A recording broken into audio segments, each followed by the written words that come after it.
பராபவ தமிழ் புத்தாண்டு இந்த ஆண்டு நடந்துட்டு இருக்கு அப்படிங்கும் போது துலாம் ராசிக்காரங்க ரொம்ப ஏக்கத்தோடு இருக்காங்க. என்ன மாதிரியான ஏற்றங்கள் மாற்றங்கள் எங்களோட வாழ்க்கையில நடக்க போகுது, குறிப்பா பொருளாதார சூழல்ல என்னென்ன மாற்றங்களை நாங்க எதிர்பார்க்கலாம், கணவன் மனைவிக்கு இருக்கக்கூடிய நல்ல விஷயங்கள் இன்னும் வலுப்பெறுமா, திருமணம் கைகூடுமா, இதெல்லாம் தான் அவங்களோட எதிர்பார்ப்பா இருக்கு. எப்படி இருக்க போகுது? பராபவ தமிழ் புத்தாண்டுல மிகச்சிறந்த ராசி ஒன்று சொல்லுங்க, பெரிய அளவுக்கு வெற்றி பெறக்கூடிய ராசி சொல்லுங்க, நல்ல யோகமான ராசியை சொல்லுங்கன்னா அது துலா ராசி தான். இருக்கிற ராசிகளிலேயே மிகச்சிறந்த யோகத்தை பெறக்கூடிய அதி அற்புதமான ராசிகளில் ஒன்றாக துலா ராசி பராபவ தமிழ் புத்தாண்டில் அமையுது. தமிழன் என்று ஒரு இனம் உண்டு, தனியே அவருக்கு ஒரு குணம் உண்டுன்னு சொன்னாங்க பாருங்க. அப்படி துலா ராசிக்குன்னு ஒரு தனி குணம், நீதி நியாயம் எங்க இருக்குமோ அங்கதாங்க துலா ராசி. உங்களுக்கு தெரியும், சனி பகவானை கண்ட எல்லாரும் பயப்படுவாங்க.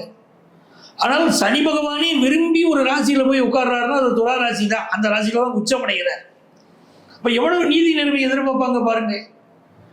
ஒரு கணவன் ஒரு மனைவி பழகுகிறாள் சொன்னா துலா ராசி மனைவி எனக்கு நீ உண்மையா இருந்தா கணவனுக்கு மிக முக்கியமாக சொல்லிக் கொண்டிருப்பாள். ஒரு தாய்க்கு தந்தைக்கு இடையில பிரச்சனை வருதுன்னா யார் தவறோ அந்த தவறை சுட்டி காட்டக்கூடிய தைரியம் துலா ராசிக்கு உண்டு. மிகச்சிறந்த மனிதர்கள். அப்படிப்பட்ட துலா ராசிக்காரங்களுக்கு ஒரு அதி அற்புதமான ஆண்டு பிறக்குதுங்க பராபவ தமிழ் புத்தாண்டு. அதை சொல்வதிலேயே எனக்கு மகிழ்ச்சியா இருக்கு.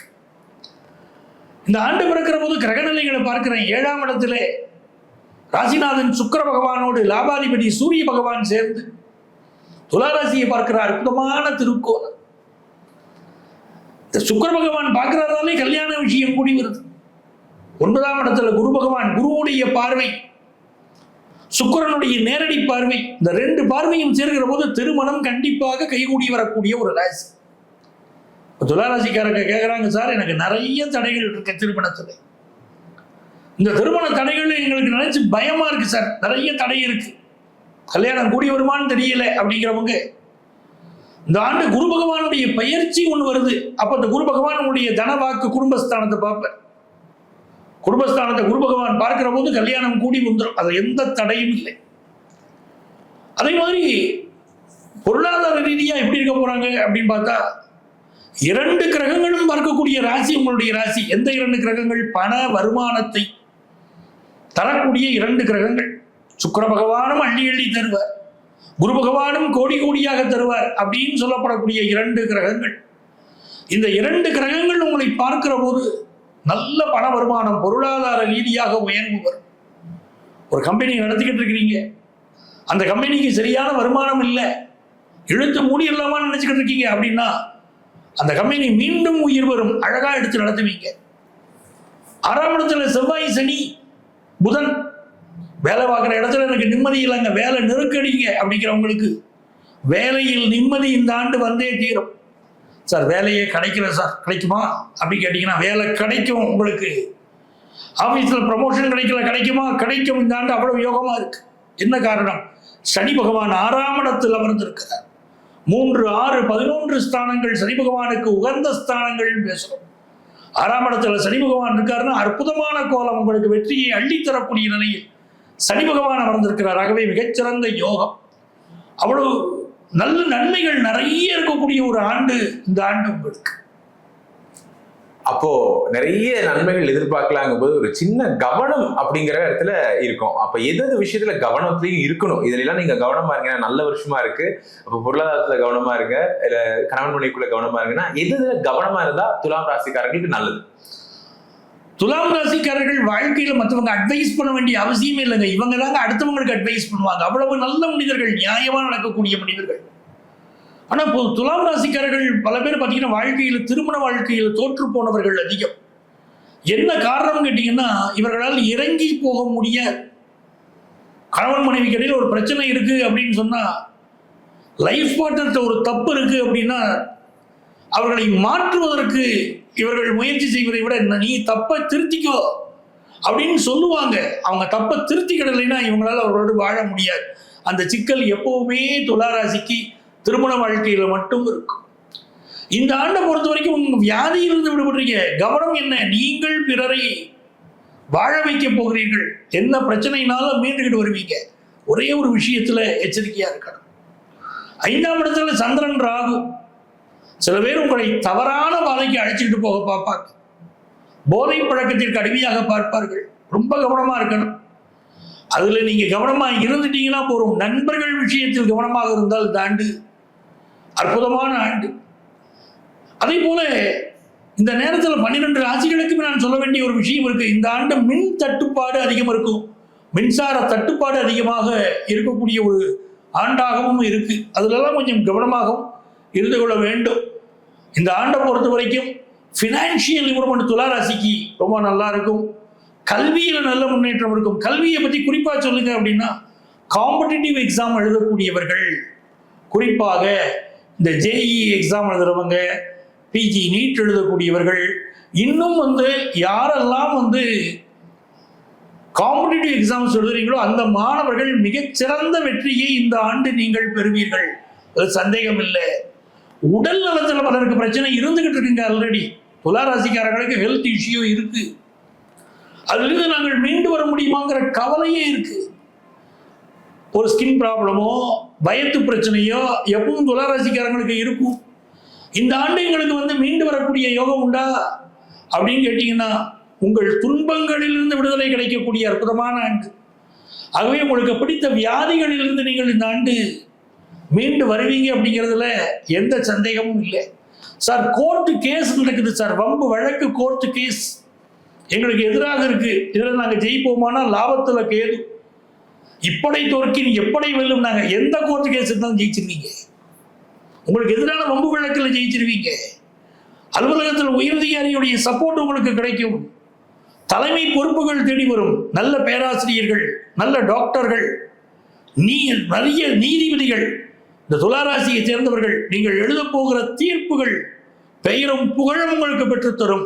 நீங்கள் கொடுக்கக்கூடிய மருந்துகள் வியாதிகளை குணப்படுத்தும். நிறைய நல்ல மாணவர்களை பேராசிரியர் பெருமக்கள் உருவாக்குவீங்க. சொல்லிக்கிட்டே போகலாம். நேரம் கருதி சுருக்கமாக சொல்கிறேன். உங்களுக்கு அற்புதமான எதிர்காலம் இந்த பராபவ தமிழ் புத்தாண்டு. இந்த ஆண்டு மிகச்சிறப்பாக இருக்கணும். யாரை வழிபட்டா நான் நல்லா இருப்பேன் சார் அப்படின்னு தானே கேட்குறீங்க. இந்த ஆண்டு நீங்கள் வழிபட வேண்டிய தெய்வம் வாராகி. இந்த ஆண்டு கௌரவம் கரணத்தில் பிறக்கிறது. வாராகி வழிபாடு அதி அற்புதமான பலன்களை தரப்போகிறது. ஆகவே வாராகியை வெள்ளிக்கிழமை தோறும் வழிபடுங்கள்.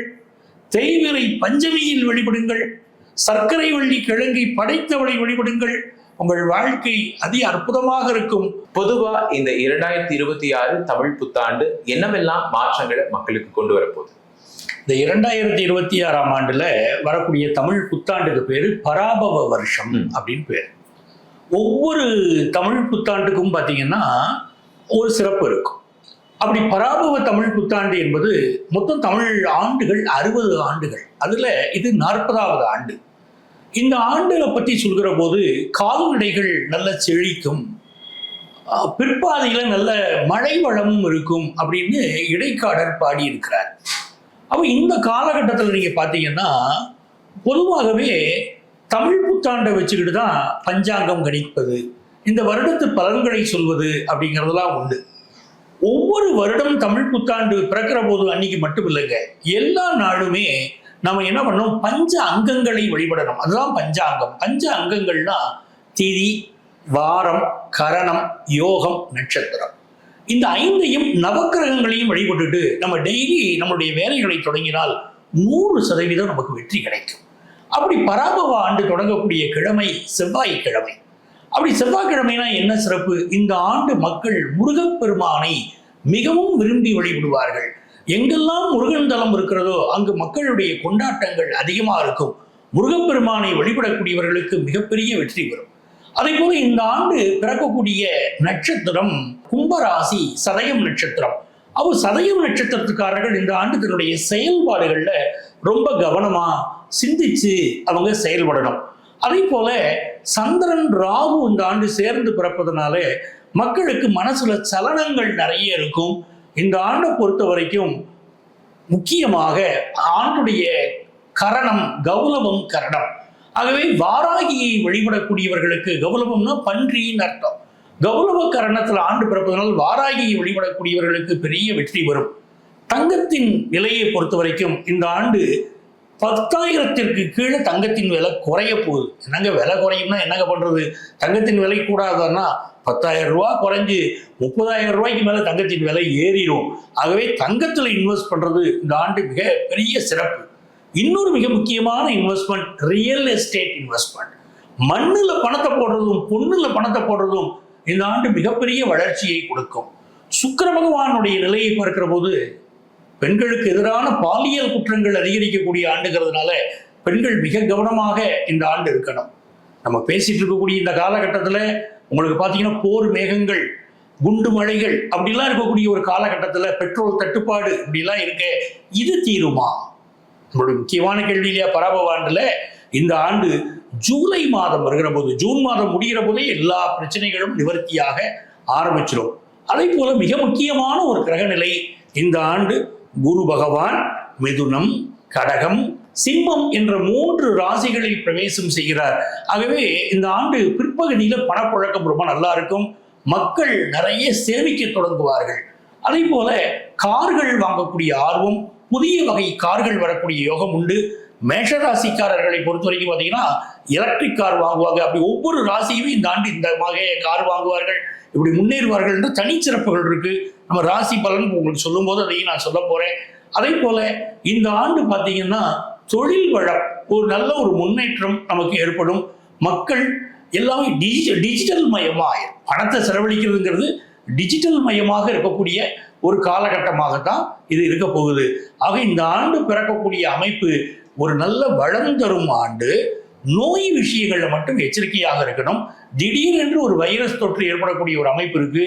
ஏன்னா உலகெங்கும் நிலநடுக்கம் வரக்கூடிய அமைப்பெல்லாம் இந்த ஆண்டு இருக்கு. காரணம் அமெரிக்கா ஈரான் இடையிலான அந்த போர், அந்த குண்டுகள் வீசிய அந்த நிலைமை.